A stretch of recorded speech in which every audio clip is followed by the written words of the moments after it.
Hello, learners. Welcome to the Learning Loft. Today, we are going to discuss all the five chapters in this one video. Yes, we are going to discuss the summary of all five chapters in a way that you will understand all the chapters. So, without wasting much time, let's get started. First chapter is your envoy. The envoy that is written by Bhasha. Okay, ये आपके writer हैं and ये आपका first chapter है. ये कुछ characters है. पहले हम थोड़ा सा बैकग्राउंड देखते हैं, उसके बाद हम स्टोरी को स्टार्ट करेंगे in a very short manner because यहाँ पे हम उतना ही करने वाला है जितना एग्जाम पॉइंट ऑफ व्यू से इम्पोर्टेंट. तो चैम्बरलेन कौन है? द्वारपाल. जैसे फॉर एग्जाम्पल मैं राजा से मिलने के लिए जा रही हूँ, पहले गेट पे खड़े होंगे द्वारपाल, तो वो सबसे पहले राजा को बताएंगे कि आपसे मिलने के लिए ये आए हैं, क्या हम इनको अंदर लेकर आए या ये आपके लिए एक मैसेज लेकर आए हैं. ठीक है, तो जो एक गार्ड का काम आज करते हैं लोग, वही चैम्बरलेन उस टाइम पे किंगडम्स को संभालने के लिए काम. कृष्णा जी को आप जानते हैं, ठीक है, और वो किसकी साइड थे? पांडवास की साइड. दो साइड की बात है यहाँ पे. महाभारत टीम्स थी. First is your Kaurava, second is your Pandava. अब अगर इंग्लिश में लिखते हैं तो पांडवा हो जाते हैं, कौरवा हो जाते हैं, तो आप ए लगा देना.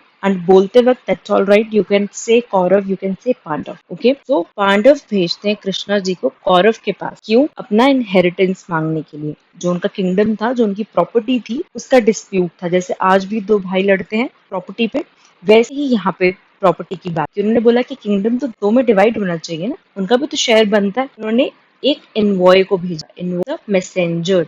और वो मैसेंजर कौन थे? वो मैसेंजर थे कृष्णा.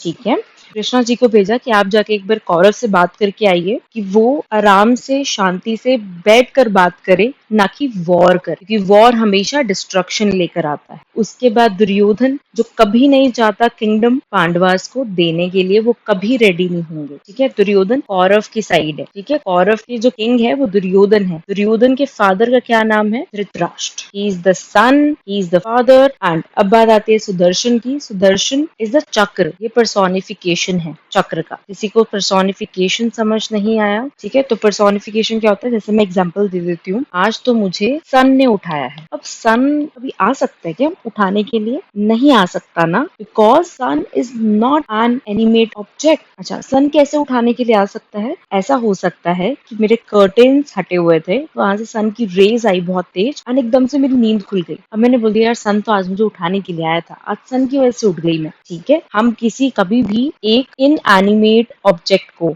एनिमेट ऑब्जेक्ट की क्वालिटी या ह्यूमन क्वालिटीज दे देते हैं, उसको पर्सोनिफिकेशन कहते हैं. ठीक है, कृष्णा जी को इतना गुस्सा आया जब दुर्योधन ने मना कर दिया कि मैं तो नहीं दूंगा किंगडम, ठीक है, और ये चैरिटी में नहीं मिलता, और उसने बहुत इंसल्ट करी. तो सुदर्शन को बुलाया गया. किसने? कृष्णा जी ने. उसने सुदर्शन को बुलाया कि अब तो तुम्हारा आने का टाइम है. तो सुदर्शन ने आके कृष्णा जी को समझाया कि ठीक है, बस लीव इट. ठीक है, और बात यहीं पे खत्म हो जाती है. Otherwise Duryodhana on the spot खत्म हो सकते थे. ठीक है, कोई वॉर नहीं होता. बट यहाँ पे किसकी बात की गई है? डेस्टिनी. ये किस्मत में जो होगा वो तो होकर ही रहेगा, ना रोकने की कोशिश कर लो. ठीक है, कृष्णा को भी पता था कि वॉर होगा, लेकिन स्टिल उन्होंने अपने एफर्ट्स किए. सो एफर्ट्स मैटर करते हैं. बीइंग इट आपकी डेस्टिनी कैसी भी हो, किस्मत ऑलरेडी लिखी हुई है तो लिखे रहने दो उसको, लेकिन आपको फिर भी एफर्ट्स करने होंगे. तो यहाँ पे गॉड ने एफर्ट्स डाले हैं without thinking about the ending, तो आपको भी अपने एफर्ट्स डालने चाहिए. जैसे आप बच नहीं सकते मेहनत से,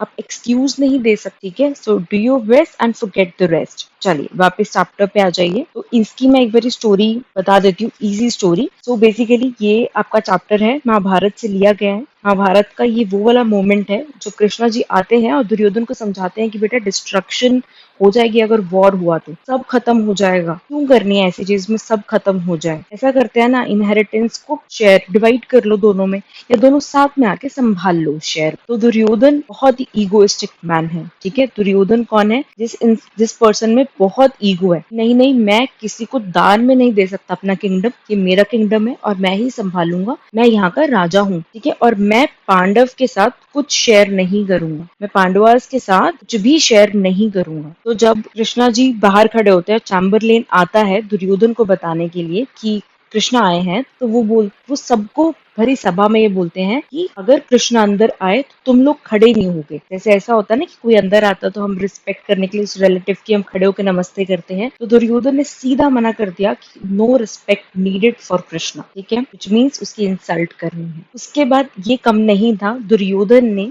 एक पिक्चर मंगाई है, तो वो वाली पेंटिंग वो मंगवाता है और उसको वहीं पे लगा दे। अब कृष्णा जी एंटर करेंगे तो उनको बहुत गुस्सा आएगा, right. So Krishna as a envoy enter करते हैं कौरव के कैंप में। कृष्णा प्लीड करते हैं, रिक्वेस्ट करते हैं और कन्विंस करते हैं कौरव को कि war is should be avoided, है ना, और war is not the solution. और कौरव को समझाते हैं कि उनको पांडव को उनकी इनहेरिटेंस, जो उनकी शेयर है, उनका प्रॉपर्टी का शेयर, उनका किंगडम का शेयर है, वो उनको देना होगा। कृष्णा जी आते हैं कोर्ट के अंदर और वो ग्रेसफुली, ठीक है, अपनी बात रखते हैं दुर्योधन को। लेकिन दुर्योधन तो दुर्योधन है, वो कृष्णा जी की बहुत इंसल्ट करता है। वो पिक्चर देख के कृष्णा जी को और गुस्सा आ जाता है, द्रौपदी के साथ उसने किया। तो वो गुस्से में ही सुदर्शन को बुलाते हैं, ठीक है, और सुदर्शन आ जाते हैं विद द चक्र, ठीक है, और वो डेडली डिस्क जिसे बोलते हैं हम, जिसे हम सुदर्शन चक्र बोलते हैं। और यहाँ पे सुदर्शन आगे कृष्णा जी को बहुत आराम से समझाते हैं और बहुत ही प्यारे शब्द बोलते हैं। तो कृष्णा जी उनको वापस भेज देते और खुद भी चले जाते हैं, ठीक है। और जैसे ही वो जा रहे होते हैं तो धृतराष्ट्र आते हैं। धृतराष्ट्र वहां पे आकर कृष्णा जी के आगे हाथ जोड़ के बोलते हैं कि ये जो मेरे बेटे ने इतना ऑफेंसिव बिहेवियर दिखाया, इतना जो बुरा किया आपके साथ, उसके लिए मैं आपसे माफी मांगता हूँ, ठीक है। तो ये आपकी होल स्टोरी है। एक बार हम इंग्लिश में भी देखते हैं। जो आपके राइटर हैं वो one of the earliest and most celebrated Sanskrit dramatist हैं और उनका जो प्ले है वो संस्कृत में ओरिजिनली लिखा हुआ है, उसको ट्रांसलेट किया गया इंग्लिश में, ठीक है। और उनके जो प्लेज हैं बहुत लेट रीडिस्कवर किए थे इन अर्ली 20th सेंचुरी। वो अपने ड्रामेटिक इंटेंसिटी के लिए जाने जाते हैं, बहुत डीप में वो स्टोरीज लिखते हैं। एंड ये वाला प्ले जो आपका है वन एक्ट प्ले है, ठीक है। और आपके जितने भी प्लेस हैं इस बुक में, 5 के 5 प्लेस आपके वन एक्ट प्ले है, मतलब एक ही एक्ट में खत्म हो जाते हैं, शॉर्ट प्लेस। बैकग्राउंड आपको पता है महाभारत से है और कुरुक्षेत्र का जो वॉर है कौरव एंड पांडवास की।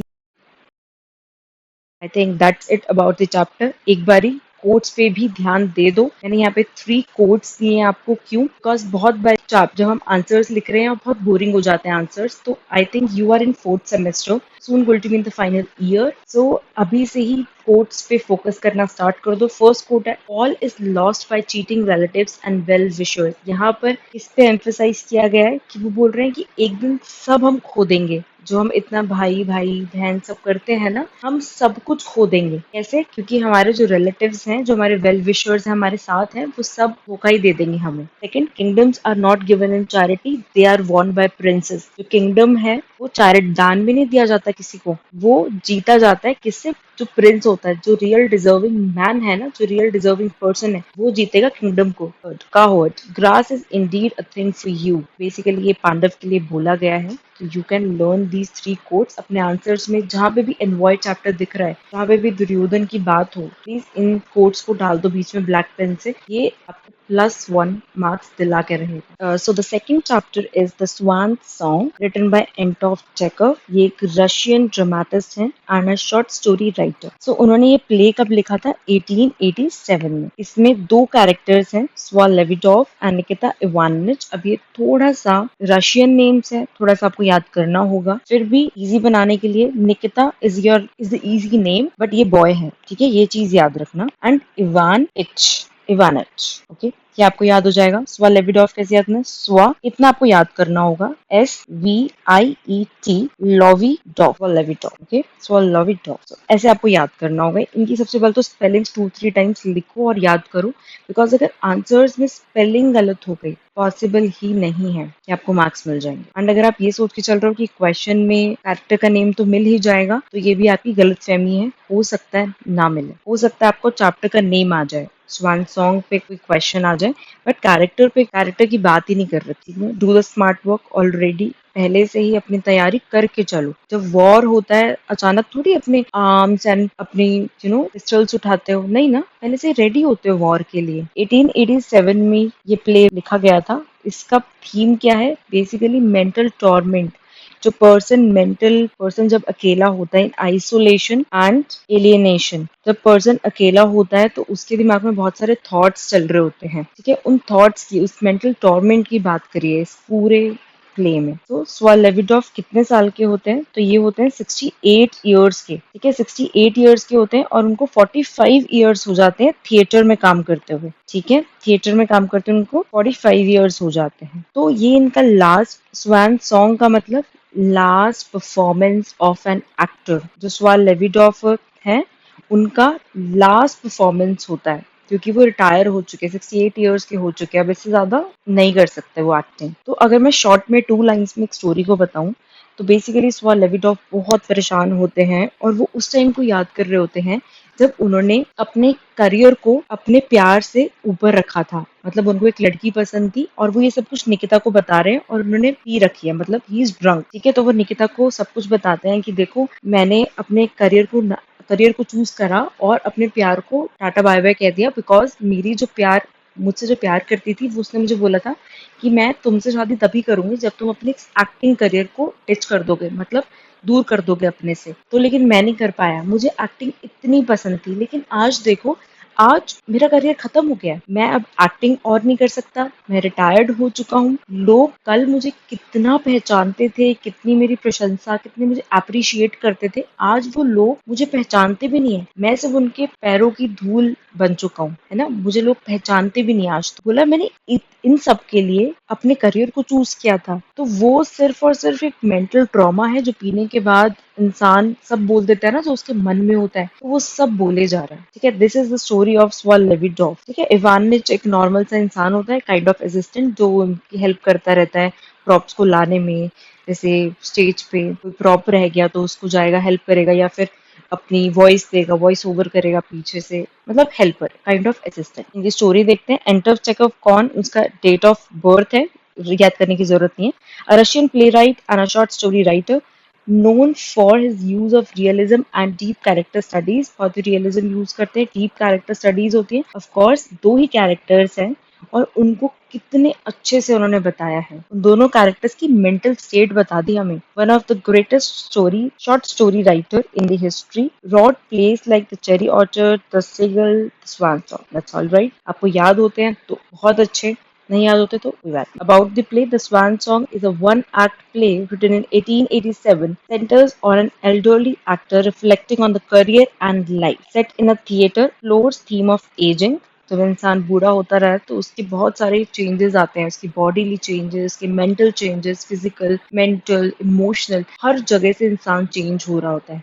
सो अगर आपके घर में भी कोई ओल्ड एज पर्सन है तो प्लीज उनका ध्यान रखिए, ठीक है, उनका ध्यान रखिए, बिकॉज वो बहुत ज्यादा इमोशनल, फिजिकल, चेंजेस से होकर जा रहे हैं। हो सकता है कभी आपको ऐसा कुछ बोल दे जो एक्सपेक्टेड नहीं है, तो just understand the situation, just understand their mood swings. अगर आपको इस एज में मूड स्विंग्स हो सकते हैं तो उनको तो उस एज में हो ही सकते हैं। लोनलीनेस, बहुत अकेला हो जाता है इंसान जब आपके घर में ओल्ड कोई होगा ना, तो आप देखना वो हमेशा आपसे बात करने के लिए होगा कि आज क्या हुआ, आज कैसा हुआ, ठीक है, वो हमेशा आपसे बात करना चाहेगा, बिकॉज उनको वो जो अकेलापन है ना वो खाता रहता है अंदर से ही। एंड नॉस्टैल्जिया, नॉस्टैल्जिया मीन्स पुरानी कोई बात याद आ जाए, पुराने, अगर आज मैं स्कूल की पिक्चर देख लूँ तो मुझे नॉस्टैल्जिया हो जाएगा, वो मेमोरीज याद आ जाती है। कैरेक्टर्स कौन है? स्वलेविडॉफ, निकिता और स्टेज। स्टेज क्या है? Becomes a matter for life and memory. Summary, Svetlovidoff an aged actor wakes up alone in the theatre. वो थिएटर में उठते हैं, उन्होंने अपना लास्ट परफॉर्मेंस खत्म ही किया है कि उन्होंने बहुत ज्यादा पी ली, ठीक है, बहुत ज्यादा वो ड्रंक है, वो बहुत अकेला फील करते हैं। Start to reflect on his past life, जो उनके साथ पास्ट में हुआ, उन्होंने अपनी गर्लफ्रेंड को छोड़ा, उसकी बात करते हैं, अपने बिलवड को छोड़ा। वो अपने सक्सेस की बात करते हैं कि मैं कितना सक्सेसफुल था, बट अभी बिल्कुल सैड हूँ अपनी पर्सनल लाइफ में। वो शेक्सपियर का एक कोट बोलते हैं, एंड वो कोट आप मुझे नीचे कमेंट सेक्शन में बताएंगे, एंड ये कोट बहुत ज्यादा इंपॉर्टेंट है। ये अगर आप एग्जाम में लिख कर आते हैं तो आपको एक्स्ट्रा मार्क्स मिलेंगे ही मिलेंगे। ये जो कोट है आप नीचे लिखेंगे, एंड अगर आप नहीं लिखते तो इट्स ओके, मैं डिस्क्रिप्शन बिलो में इसको मेंशन कर दूँ। Nikita the prompter comfort him and encourages him. बोलते हैं नहीं नहीं ऐसा नहीं, आप बहुत अच्छी एक्टिंग करते हो, आप तो हमारे आइडियल हो, हम तो आपसे ही सीखते हैं। वो उसको इनकरेज करने की कोशिश कर रहा है, बट जब इंसान ड्रंक होता है ना, एक तो उसको सामने वाले की सुनाई नहीं देती, उसको जो अपने ही दिमाग में चीजें चल रही है ना, उसको बस वही सुनाई देती। So Svetlovidoff regains confidence by performing one last monologue. उन्होंने लास्ट मोनोलॉग बोला। Monologue means, mono means one, जब एक स्पीकर होता है, ठीक है। Ends on a bitter sweet note. ये तब की बात हो रही है जब वो लास्ट में अपना लास्ट परफॉर्मेंस दे रहे थे। बिटर स्वीट मीन्स कि बुरा भी लग रहा है कि अब ऑडियंस को छोड़ के जाना पड़ेगा, और अच्छा भी लग रहा है कि ये सब कुछ कितने अच्छे से हो गया, उसका एक्टिंग करियर कितने अच्छे से हो गया. Embracing his life as an actor, play shows the deep connection between the theater and personal identity. तो आपका that's it about the second chapter. I hope आपको ये चैप्टर समझ आ गया है. ये चैप्टर समझने से ज्यादा फील करने का चैप्टर है. एंड अगर आपको थोड़ी सी भी वो फील हुआ है, मान लीजिए आपने अपना करियर को सबसे ऊपर रखा, अपने पेरेंट्स से भी, अपने लवर से भी सबसे ऊपर रखा, कल को वो करियर भी खत्म हो जाता है एंड ना आपके पास पर्सनल लाइफ बचती है ना आपके पास प्रोफेशनल लाइफ बचती है, तो सोचिए वहां पे क्या होगा. पीक पे जाके सोचिए जहाँ आपके पास कोई नहीं है और आप खुद भी नहीं हो, आप क्योंकि आपकी पहचान वो आपके प्रोफेशनल करियर से थी. अगर मुझसे आज कोई पूछे तो मैं सामने वाले को बोलूंगी आई एम अ टीचर और अ प्रोफेसर. कल को मेरी जॉब ही नहीं रहती तो मैं क्या बोलूंगी, हु आई एम. कनिका, तो ये आपके आइडेंटिटी पे बात आ जाती. Let's start the third chapter named Monkey's Paw. So the next chapter is Monkey's Paw, as you can see in this image. So this story is written by W. Jacobs, William Wymark Jacobs. ये एक English author है जो short stories and novels के लिए famous. सो अगर हम play की बात करें तो ये बहुत ही हॉरिफाइंग फ्राइटनिंग प्ले है. ठीक है, बहुत ही डार्क जैसे आप इमेज में देख पा रहे हैं. सो ये स्टोरी है जिसमें हॉरर है, डेथ है, ब्लैक मैजिक है, इसमें ह्यूमन साइकोलॉजी इंक्लूडेड है, इसमें एलिमेंट ऑफ हॉरर है. और ये प्ले बिगिन कैसे होता है, शुरू कैसे होता है, बहुत ही सिंपल एंड ऑर्डिनरी मैनर से शुरू होता है. आपको लगेगा भी नहीं कि ये इतना ज्यादा लाइक डरावना सा प्ले है. नहीं, बहुत ही सिंपल हस्बैंड वाइफ और उनका बेटा होता है और उनको ना कि मंकीज पॉ इंट्रोड्यूस करते हैं. मैं कैरेक्टर्स अभी आगे बताने वाली हूँ, जस्ट हियर दैट 3-4 लाइंस जो आपको इसकी स्टोरी बता देगी. तो सर्जेंट मेजर मॉरिस होते हैं, वो आते हैं, उनके फैमिली फ्रेंड होते हैं. ठीक है, जो मेन कैरेक्टर्स हैं उनके फैमिली फ्रेंड आते हैं, उनको बोलते हैं कि ये मंकीज पॉ है एंड ये एक मैजिकल पॉ है, इससे कोई भी विश मांगोगे ना पूरी हो जाती है. तो अब हस्बैंड वाइफ बड़े खुश हो जाते हैं कि वाओ, हमारी लाइफ में तो कितनी प्रॉब्लम्स चल रही हैं, उन सब का एक ही सॉल्यूशन, मंकीज पॉ. अब लेकिन वहां पे सर्जेंट मॉरिस जो उनके फ्रेंड है वो उनको बोलते हैं कि देखो आप मुझसे ये ले तो रहे हो बट याद रखना जो भी आप विश मांगोगे आपको बाद में रिपेंट भी करना होगा. जैसे अगर आप कुछ मांगते हो तो उसका उल्टा होने के भी चांसेस हैं, प्लस आपको बाद में बुरा लगेगा कि मैंने क्यों वो विश मांगी. ठीक है, लेकिन हाँ वो विश पूरी हो जाएगी बट उसके साथ ही आपको कुछ डरावना सा देखने को मिलेगा. आपको रिपेंट होगा, दुख होगा कि मैंने वो विश मांगी क्यों. जो भी सर्जेंट मॉरिस ने समझाया था हस्बैंड वाइफ को कुछ समझ में नहीं आया. उनको सिर्फ एक ही चीज समझ में आई कि हमारी लाइफ में प्रॉब्लम्स है, प्रॉब्लम्स का एक ही सॉल्यूशन है, दैट इज द मंकीज पॉ. जैसे हम लाइफ में करते हैं, कई बारी लाइफ अच्छी नहीं चल रही, फाइनेंशियल सिचुएशन अच्छी नहीं है, तो चलो ड्रीम 11 पे पैसा लगा दो या फिर चलो कुछ ऐसा कर लो जिसमें इजी पे मनी आ जाए, पैसे आ जाए जल्दी से और हम अपनी लाइफ अच्छे से जी पाए. सो कभी भी आप ऐसा कदम उठाते हो, whenever you take such step जो बहुत ही इजी वे आउट है, वो हमेशा अपने साथ कुछ ना कुछ बुरा लेकर आएगा. आपको ये चीज याद रखनी है. ठीक है, चलिए सबसे पहले हम कैरेक्टर्स की बात करते हैं. So these are the characters. Mister White है, मिसेस वाइट है, सर्जेंट मेजर मॉरिस है एंड हर्बर्ट वाइट है. Mister White and Mrs White husband wife है, उनके एक फैमिली फ्रेंड है sergeant major Morris. Mister White and Mrs White का एक बेटा है ऑन हर्बर्ट वाइट. ठीक है, कैरेक्टर्स याद होने चाहिए. किसी भी प्ले के कैरेक्टर्स बहुत इंपॉर्टेंट है. सबसे पहले तो कैरेक्टर्स को लिख के उनकी प्रैक्टिस करो. ओके, द वाइट फैमिली, ये तीनों साथ में रहते हैं, mister white, Mrs white and Herbert. बहुत शांति से अपने घर में रह रहे होते हैं. तो सर्जेंट मेजर मॉरिस आते हैं इनके घर, इनके जो फ्रेंड होते हैं वो आते हैं इनके घर और मंकीज पॉ दिखाते हैं उनको. He wants that it grant 3 wishes but causes misfortune. वो बोल रहे हैं कि इस मंकीज पॉ को अगर यूज करोगे तो इससे तुम्हारी 3 विश पूरी होगी, जो तुम चाहते हो वो पूरा होगा, बट साथ में ये कुछ दुख भरी चीजें, मिसफॉर्च्यून मतलब कुछ ऐसा होगा जो तुमने एक्सपेक्ट नहीं किया होगा, कुछ बुरा भी होगा साथ में. Mister White wishes for 200 as a test. ठीक है, अब उन्होंने सोचा कि अरे ये तो ऐसा ही बोल रहे हैं, ऐसा थोड़ी होता है, तो टेस्ट करने के लिए, और उनपे शायद लोन भी था तो ये चुकाने के लिए उन्होंने इतने पैसे कि मुझे इतने पैसे मिल जाए, ये मेरी फर्स्ट विश है. अगर आपको भी मिला होता मंकीज पॉ, आप भी सबसे पहले पैसे ही मांग रहे हो. ठीक है, the next day Herbert dies in a work place. Next day जो उनका बेटा होता है वो इलेक्ट्रिकल कंपनी में काम कर रहा होता है और वहां पे कुछ इलेक्ट्रिक शॉक से या कुछ मशीन वायरिंग की वजह से उनकी डेथ हो जाती है. And as a compensation the family receive the money. जो मांगे थे, रिमेम्बर फर्स्ट विश, वो यहाँ पे पूरी हो जाती है as a compensation. Mrs White grieving convinces her husband to use second wish. अब Mrs White second wish use करती है और वो बोलती है कि मेरे बेटे को वापस लेकर आओ, तुमने क्यों मांगी फर्स्ट विश, ठीक है। तो सेकंड विश उनकी होती है they wish Herbert back to life, कि हर्बर्ट वापस आ जाए लाइफ में उनके। So a knock is heard at the door. अब नॉक करता है कोई डोर पे, ठीक है, दरवाजे को कोई खटखट आता है। समथिंग इज आउटसाइड, कोई तो है बाहर।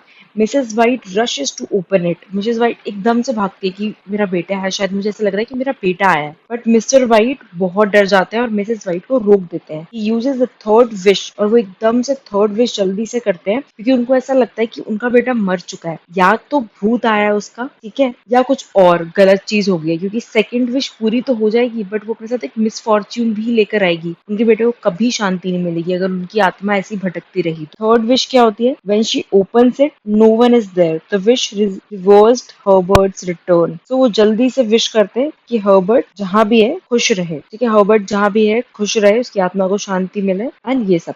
तो इसलिए वहां पे कोई भी नहीं होता। ये इसी के साथ आपका चैप्टर खत्म हो जाता है। सो ये मंकीज पॉ की स्टोरी है, ठीक है। आपको कैरेक्टर्स याद होने चाहिए। ये बहुत ही शॉर्ट स्टोरी है, आपको याद होनी चाहिए कि तीन इनकी विशेष होती है। फर्स्ट में वो पैसे मांगते हैं, उनका बेटा मर जाता है, उनको एज अ कंपनसेशन मिलता है। सेकंड में उनका बेटा वापस आ जाए, ठीक है, तो वो भूत बन के आ जाता है या कुछ भी। ये चीज परफेक्टली गिवन नहीं है आपके चैप्टर में। तो थर्ड विश वो मांगता है, वो कौन सी थर्ड विश होती है कि मेरे बेटे को आत्मा को शांति मिले और ये सब कुछ, ठीक है। तो उनका बेटा वापस चला जाता है, जो आया होता है ना वो वापस चला जाता है, ठीक है। तो ये रिवर्स हो जाता है। तो आपको इतनी चीजें याद रखनी है। Let's move to the next chapter. So the chapter 4, that is Before Breakfast, written by Eugene O'Neill. Now let us just study just 2-3 lines about the writers. He was born on October 16, 1888 in USA. He got the Nobel Prize in Literature. बहुत बड़ा prize होता है Nobel prize, ठीक है। कब मिला था? 1936 में। आप ये चीज भी इंक्लूड कर सकते हो अपने आंसर में बिकॉज ये इंपॉर्टेंट है।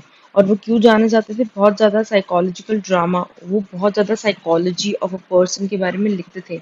जैसे किसी एक ही कैरेक्टर को इंट्रोड्यूस कर देंगे, उसके दिमाग में जो चल रहा होगा वो पूरे प्ले में बताएंगे। कुछ नहीं होगा प्ले में, सिर्फ एक इंसान के दिमाग में क्या चल रहा है बस उसके बारे में ही बताएंगे। कोई स्टोरी नहीं होगी एज इफ मेजर, ठीक है। उनके कुछ वर्क्स हैं और थीम्स क्या हैं उनके वर्क की? Human struggle, suffering and despair. मतलब बड़ी सैड होपलेसनेस वाली सिचुएशन होती है। सफरिंग, इंसान झेल ही रहा है चीजों को, सफर कर रहा है। ह्यूमन स्ट्रगल हम स्टोरी में देखने वाले हैं, डोंट वरी। सो ये आपका वन एक्ट प्ले है जो न्यूयॉर्क अपार्टमेंट में सेटिंग है उसकी। फोकस करता है ये सिंगल कॉन्वर्सेशन में। सिंगल कॉन्वर्सेशन यहाँ पे मोनो ड्रामा यूज किया, monologue if you remember Robert browning में लास्ट टचेस, उसमें एक ही इंसान था जो बोल रहा था। मोनो मीन्स वन, जब एक ही इंसान, एक ही स्पीकर होता है और वो बता रहा होता है अपनी story. So this is one act play, focus on single conversation. सिर्फ एक ही बोले जा रही है, वाइफ है वो बोल रही है अपने हस्बैंड से, बट हस्बैंड का कोई हमें सुनने को ही नहीं मिलता कुछ भी, ठीक है। दो कैरेक्टर्स है, Mrs Roland and mister Roland. तो हमारी मिसेस रोलैंड जो वाइफ है वो मेन स्पीकर है। मिस्टर रोलैंड हमें पूरे स्टेज में, पूरी स्टोरी में कहीं दिखे ही नहीं है, बट हम पूरी सिचुएशन जान जाते हैं किससे? जब मिसेस रोलैंड बोल रही है उससे हम पूरी सिचुएशन को समझ लेते हैं कि क्या चल रहा है स्टोरी में। थीम क्या है? थीम्स अच्छा होती क्या है पहले तो ये जान लो। जैसे रोमियो एंड जूलियट, ठीक है, रोमियो एंड जूलियट हो गया, तो थीम क्या है? लव, जो सेंट्रल थीम होता है। तो यहाँ पे डिस्पेयर है, मतलब बड़ी निराश सी है, होपलेसनेस है। फेल्ड ड्रीम्स है, जो सपने देखे थे एक हस्बैंड वाइफ ने कि वो बहुत अच्छे जिंदगी जिएंगे, वो सब यहाँ पे तहस नहस हो जाते हैं। डिस्ट्रक्शन आ जाती है उनकी लाइफ में। सफरिंग, जैसे अगर मैं 3 लाइन्स में इस स्टोरी को बताऊं तो ये सिर्फ इस बारे में है कि एक वाइफ चिल्ला चिल्ला के बोलती है, हस्बैंड वाइफ है mister and Mrs Roland. Mister Roland drink करते हैं, चिल करते हैं अपने फ्रेंड्स के साथ एंड अपनी वाइफ के लिए हमेशा प्रॉब्लम क्रिएट करते हैं। मिस्टर रोलैंड के पास कोई भी जॉब नहीं है, वो टोटली डिपेंडेंट है अपनी वाइफ पे, मिसेस रोलैंड, ठीक है। अब जो मिसेस रोलैंड है वो कितना संभालेंगी घर को, है ना, उनको भी सपोर्ट चाहिए ना अपने हस्बैंड का। तो इसलिए उनकी ही स्पीच पूरे ड्रामा में दिखाई है कि सिर्फ वही बोल रही है। सबसे पहले तो वो बहुत गुस्से से बोलती हैं कि मेरे हस्बैंड ने मुझे चीट किया है, बहुत ही इररिस्पॉन्सिबल बिहेवियर शो करते हैं, अपने दोस्तों के साथ पूरे दिन पीते रहते हैं, अपने वो दोस्त जो बिल्कुल वर्थलेस है, वो भी कोई काम नहीं करते, ये भी कुछ काम नहीं करते, ये पूरा टाइम स्पेंड करते हैं उनके साथ। ये नहीं कि जॉब ढूंढ ले अपने लिए, बिल्कुल शेमलेसली अपनी वाइफ की अर्निंग्स पे रहते हैं। उसके बाद इनके दूसरी जो औरतें हैं उनके साथ भी रिलेशनशिप चल रहे हैं, मतलब he has some other relationship with other girls, और वो छोड़ भी नहीं सकती अपने हस्बैंड को, वो अपने हस्बैंड को छोड़ नहीं सकती बिकॉज उनके बहुत पुअर पेरेंट्स हैं, और शर्मिंदा ना हो जाए वो भी सोसाइटी के लिए, है ना। सोसाइटी में क्या चल रहा है उसके बारे में तो हम लोग क्या कहेंगे, वो तो एक बहुत बड़ी प्रॉब्लम है हमारी सोसाइटी में।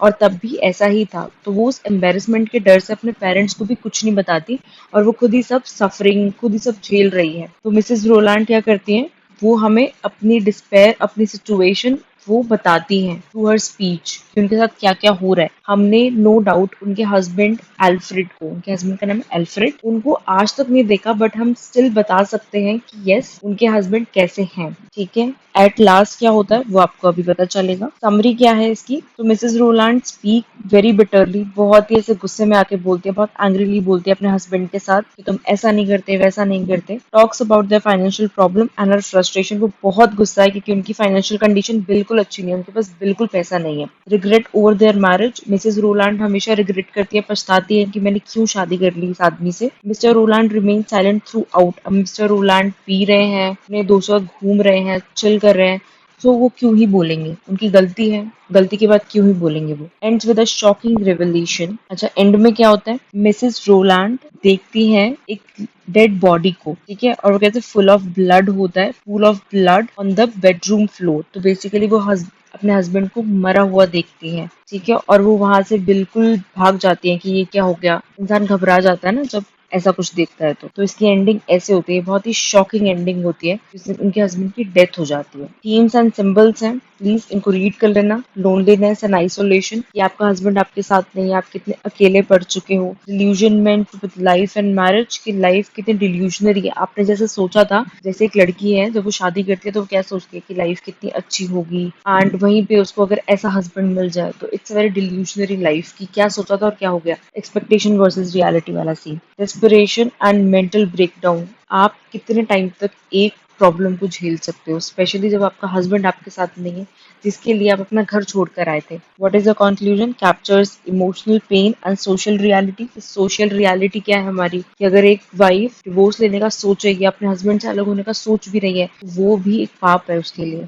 उसको उसके बाद भी दुनिया लोग क्या कहेंगे उसके बारे में पहले सोचना होगा, और अपने बारे में बाद में सोचना होगा। तो एक emotional pain of a married women के बारे में बताया। इसमें किस पे स्टडी की है, पूरी ड्रामा, पूरा वन एक्ट प्ले किसके बारे में, इंटरनल कॉन्फ्लिक्ट, की दिमाग के अंदर क्या क्या चल रही है, एंड डोमेस्टिक डिस्पेयर, की घर में भी कितनी प्रॉब्लम्स होती है। जब हम कहते हैं कि अरे तुम्हें लड़की हो, तुम्हें सिर्फ घर में ही रहना है, घर में भी एक औरत के दिमाग में कितना कुछ चल रहा है, ये हर कोई नहीं समझ सकता, हर कोई नहीं जानता। Powerful use of silence and tension, बहुत ही लाइक एक ही स्पीकर बोल रहे हैं लेकिन उससे भी हम पता लगा सकते हैं कितनी फैमिली में कितनी टेंशन है। That's it about this chapter, let's move to the next chapter, the sleepwalkers. The sleepwalkers by Nissim Ezekiel. Nissim Ezekiel बहुत इंपॉर्टेंट राइटर हैं, आपको थोड़ा सा पढ़ना चाहिए उनके बारे में। He was a Marathi speaking Indian Jewish poet, playwright, editor and art critic. उनको साहित्य अकादमी अवार्ड भी मिला है 1983 में। उसके बाद अगर हम प्ले की बात करें तो ये प्ले क्या है, सटायर है, फार्स है। ओके, दिस इज सटायर और फार्स, मतलब उन्होंने मजाक बनाया है, मजाक बनाया है इंडियंस का, उन्होंने इंडियंस का मजाक बनाया। वो बोल रहे हैं कि हम इंडिया में तो रहते हैं, बट हम पता है किसकी पूजा करते हैं, अमेरिकन की। आज भी तो यही हो रहा है ना। अगर बहुत शॉर्ट में स्टोरी को समझना है ना, तो आज का इंडिया देख लो। आज का इंडिया है, और वो क्या कर रहा है, ब्रांड्स में बिलीव कर रहा है कि कौन से कपड़े पहने हैं, जारा के। कौन से कपड़े खरीदने का मन है कि पैसे हो जाएंगे ना यार, तो जारा के कपड़े लूंगा। तो ब्रांडेड शूज चाहिए, नाइकी, एडिडास, ब्रांडेड शूज चाहिए, ब्रांडेड क्लोथ्स चाहिए, हर चीज ब्रांडेड चाहिए सबको, ठीक है। तो उन्होंने सटायर, उन्होंने मजाक बनाया है, रिडिक्यूल किया है किसको, इंडियंस को, जो हर बात में अमेरिकन की तरह सोचते हैं, अमेरिकन को बहुत ऊपर मानते हैं। So called liberal modern intellectual and educated main and women of progressive India. ये इंडिया जो डेवलप कर रहा है, डे बाय डे वो आगे बढ़ रहा है, उसको भूल कर बाहर के वेस्टर्न कल्चर को ओन कर रहे हैं। The play exposes the hollowness, ये कितना खोखला सा है, of so called elite class of today who still look up to American visiting India. वो देखते हैं कि जैसे जैसे फॉर एग्जाम्पल आप ताजमहल देखने गए हो, वहां पे फॉरेनर्स आए हुए हैं, आप उनको देखने लग जाओगे। आप ब्यूटी नहीं देख रहे इंडिया की, कि ताजमहल है कितना ब्यूटीफुल मॉन्यूमेंट है। नहीं, आपको ज्यादा इंटरेस्ट किसमें हो जाएगा, फॉरेनर्स में, कि वो कैसे बात कर रहे हैं, उनकी टिकट प्राइस कितना ज्यादा है, डॉलर्स में देते हैं, कन्वर्ट करने लग जाओगे तो आप इतने फैसिनेटेड हो फॉरेनर्स को लेके। और वहीं पे आप चले जाओ यूरोप, आप चले जाओ यूएस, आप चले जाओ फॉरेन कंट्री, वो आपको देखेंगे भी नहीं, उनके लिए आप लाइक एग्जिस्ट भी नहीं करोगे उस टाइम पे, क्योंकि उनके पास टाइम ही नहीं है किसी को नोटिस करने का। They are so busy in their life. In this play the playwright means जो आपका ऑथर है, जो प्ले लिखने वाला है, aims to suggest that the root of all the lies in are apping of American ways, the craze of Indians for every American is amply made of in the sleepwalkers and Indo-American farce। उसने बोला कि जो हम American के पीछे पागल है ना, वो इस प्ले में दिखाया जाएगा। तो बेसिकली ऐसा होता है कि एयरपोर्ट से इंडियन कपल फॉरेन कपल को लेने जाते, ठीक है, इंडियंस जाते हैं फॉरेन को लेने के लिए, फॉरेन कपल को, वो यहाँ पर आते हैं अपनी मैगजीन प्रमोट करने के लिए कि इंडिया में भी चल जाएगी। फॉर एग्जाम्पल मान लो मेरा यूट्यूब चैनल है, मैं जा रही हूँ कहीं पे प्रमोट करने के लिए सो दैट मेरे व्यूज एंड वो सब बढ़ जाए। अब मैं जा रही हूँ वहां पे, मैं उनको कह रही हूँ मेरे 5 मिलियन व्यूअर्स हैं, सब्सक्राइबर्स हैं, तो वो कहेंगे अरे प्लीज मुझे भी जॉब पे रख लो, मुझे भी जॉब पे रख लो। तो ये वो वाला सीन हो गया था वहाँ, ठीक है।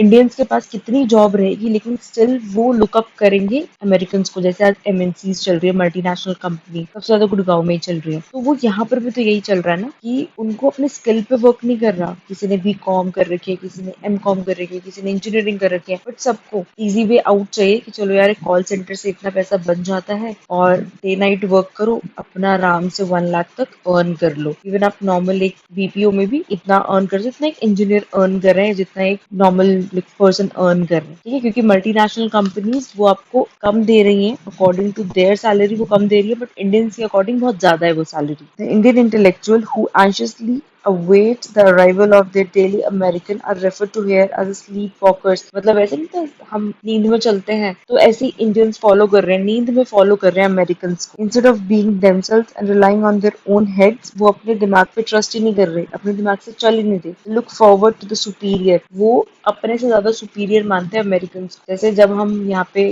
देश आजाद नहीं हुआ था, हम कॉलोनाइज थे, कॉलोनाइजेशन जब हुई थी, ठीक है, तो यहाँ पर क्या हुआ था, सेम चीज तो हुई थी कि हम इंग्लिश सीख रहे थे, हम इंग्लिश वाले स्कूल में जा रहे थे कि चलो आज भी हम यही करते हैं कि हमें अच्छी जॉब मिल जाए। अगर इंग्लिश नहीं आती तो जॉब नहीं मिलेगी, इंटरव्यू में फेल हो जाओगे, रिटर्न में फेल हो जाओगे, मतलब एंट्री नहीं है ना बिना इंग्लिश के। आज भी वही सेम चीज चल रही है जब हम कॉलोनाइजेशन के टाइम की बात कर रहे हैं। American town planner, educational advisor, architect, consultant, tea taster and garbage disposal planner, हर चीज हम अमेरिकन की फॉलो करते हैं। Ezekiel seems to suggest that colonialism is actually a two-way process, not one. This is no dominance without docility। तो ये क्या बोल रहे हैं इजिकल क्या बोल रहे हैं कि जो कॉलोनाइजेशन है ना, जो हमें बंदी बना दिया था, ये टू वे प्रोसेस है, वन वे तो हो ही नहीं सकता। अगर मैं आपको कह दूं कि आप मेरे घर पे रह जाइए, काम कर लीजिए, क्या आप कर लेंगे? नहीं, जब तक आपकी मर्जी नहीं होगी मैं आपको कॉलोनाइज कर ही नहीं सकता, मैं आपको अपने घर पे लाके काम तो नहीं करा सकता unless and until you don't want me to do that, you don't want to do that work, right. तो जब ब्रिटिशर्स आए थे हमारी कंट्री में, तब उन्होंने हर चीज बहुत प्यार प्यार से कि तुम तो सैवेज हो, गवार लोग हो, अनसिविलाइज्ड हो, बारबेरिक हो, तुमसे नहीं हो पाएगा, अगर तुम्हें आगे बढ़ना है तुम्हें हमारी हेल्प लेनी होगी। और ऐसे ही इंडियंस ने खुद ही उनको इनवाइट किया था इंडिया में कि आओ यहाँ पे स्कूल्स ओपन करो एंड सब कुछ, ठीक है। पहले क्या हुआ, स्टार्टिंग में संस्कृत लैंग्वेज प्रमोट हो रही थी, सब कुछ हो रहा था, धीरे धीरे उन्होंने बाइबल स्टार्ट कर दी, धीरे धीरे उन्होंने क्या करा, अपनी ही लैंग्वेज को प्रमोट करने लग गए। जो हेड है वो ब्रिटिशर्स को रख दिया। अब जॉब किसको मिलती है, जिसको इंग्लिश आती है, इंग्लिश किसको आती है, जो इंग्लिश वाले स्कूल में जाएगा, जो उनके स्कूल में जाएगा। इंडिगो प्लांटेशन, कॉटन प्लांटेशन, ये सब कुछ स्टार्ट हो गए थे जो ब्रिटिशर्स को बहुत फायदा दे रहे थे, ठीक है। तो it's a two way process, कभी भी एक साइड से कॉलोनाइजेशन नहीं होती। The play provides healthy social criticism with subtle touch of irony and satire, ठीक है। इसको आप रीड कर लेना, ये बहुत इंपॉर्टेंट है एंड यू विल अंडरस्टैंड। तो बेसिकली जब हम बात कर रहे थे स्टोरी की, तो यहाँ पे क्या है, वो प्रमोट करने के लिए आए थे। प्रमोट करने के लिए आए थे कौन, mister Morris and Mrs Morris, वो अपनी वाइफ को भी लेकर आए थे। The voice in the airport suggest the purpose of his visit, ठीक है, to promote his magazine blank, याद रखना इस मैगजीन का नाम। This magazine will help people give up thinking in India and to meet Indians, writers and journalists. Mr. Morris makes it clear on what brings him to India। ठीक है, उनका purpose बताता है कि वो इंडिया में आए क्यों थे। अब मैगजीन से कैसे वो अपनी थिंकिंग छोड़ देंगे। फॉर एग्जाम्पल, अगर मुझे आपको अपनी थिंकिंग समझानी है या हम सबकी थिंकिंग एक करनी है, तो हम सबको एक ही चीज पढ़नी होगी। जैसे फॉर एग्जाम्पल, अगर हम सब गीता पढ़ते हैं तो हम गीता के पर्सपेक्टिव से ही डिसीजंस लेंगे, ठीक है। अगर हम सब एक बुक पढ़ते हैं that is a psychology of money, जिसमें पैसों के बारे में, इन्वेस्टमेंट के बारे में बताया है, तो हम हर चीज, लाइक फॉर एग्जाम्पल किसी ने बोला है कि एसआईपी में इन्वेस्ट करो, एसआईपी बहुत अच्छी चल रही है, ठीक है, तो आप एसआईपी में इन्वेस्ट करने लग जाते हैं। किसी ने बोला कि म्यूचुअल फंड्स में इन्वेस्ट करो, किसी ने बोला एफडीज में इन्वेस्ट करो, तो हम लोग वहां पे इन्वेस्ट करने लग जाते हैं। मीन्स जो ज्यादा चल रहा है वहीं पे ही हम चल देते हैं हमारी सवारी। सो ये आप लोग रीड कर लेना। तो यहीं पे सिर्फ इतनी ही स्टोरी है कि वो मैगजीन प्रमोट करने के लिए आते हैं और जो इंडियंस होते हैं उनकी चापलूसी करते रहते हैं कि अरे आप, अच्छी बात है हमारे यहाँ पर आए, आपका देश कितना अच्छा है, आप लोग कितने अच्छे हो, इतनी बटरिंग करते ही रहते हैं, करते ही रहते हैं, और बाद में फिर उनसे जॉब मांगने लग जाते हैं। उसके बाद लास्ट में नजीम म्यूजिकल ने सिर्फ यही बताया कि we are the sleepwalkers, हमारे इंडिया में कितनी अच्छी अच्छी चीजें हैं, हम उन सबको भूल कर हम सिर्फ मटीरियलिज्म के पीछे भाग रहे हैं, ठीक है। हमारे पास शैलो नॉलेज है, हमारे पास हाफ नॉलेज है, खोखली सी नॉलेज है। They are wearing mask and all are alike, वो बोल रहे हैं कि सब ने मास्क पहन रखा है और सब एक जैसे ही हैं। इन अ नटशेल, अगर हम कंक्लूजन दें, it can be said that this play is an appropriate satire on so-called liberal, modern, intellectual and advanced men and women of progressive India। ये एक सटायर है, मजाक उड़ाया है उसने, एम्बैरेसमेंट फील कराई है कि इतना भी पढ़ लो, जितना लोग ज्यादा पढ़ रहे हैं उतना लोग अमेरिकन के पीछे और पागल हो जा रहे हैं, नींद में चलते हैं वैसे ही लोग अमेरिकन के पीछे ब्लाइंडली उनको फॉलो कर रहे हैं। That's it about the sleep walkers. एक बार इसको पढ़ लेना स्लीप वॉकर्स को, और बाकी भी जितने भी आपकी स्टोरीज हैं, अब एक बार समझ आ गया है समरी, तो आप क्या करो, एक बार रीड करो उनको, समरीज को, जो आपकी शॉर्ट समरीज दी हुई हैं। और अगर आपके पास थोड़ा सा और टाइम एंड पेशेंस है तो प्लीज डायलॉग भी एक बार रीड कर लो, so that you will understand. कुछ भी प्रॉब्लम हो कमेंट सेक्शन में मुझे बताना। नेक्स्ट वीडियो हम इंपॉर्टेंट क्वेश्चंस की करेंगे। It might take some time but don't worry, exam से पहले सारे वीडियोस आपको लेक्चर्स रेडीमेड मिल जाएंगे। Thank you so much for being till the end. I hope you understood all the chapters, and अगर किसी भी चैप्टर में अभी भी कोई प्रॉब्लम है प्लीज बताना। जब हम क्वेश्चन आंसर्स करेंगे तो हम फिर उस चैप्टर को एक बार दोबारा शॉर्ट वे में और डिस्कस करेंगे। Thank you so much for being till the end, and I hope you are preparing for your examination. Prepare well, do well, and just take care of yourself. Thank you so much for watching. Please do like, share and subscribe. And please subscribe करना मत भूलिए। आपने अभी मेरे साथ 5th semester में भी रहना और 6th सेमेस्टर में भी रहना। It's a long journey to subscribe. Thank you.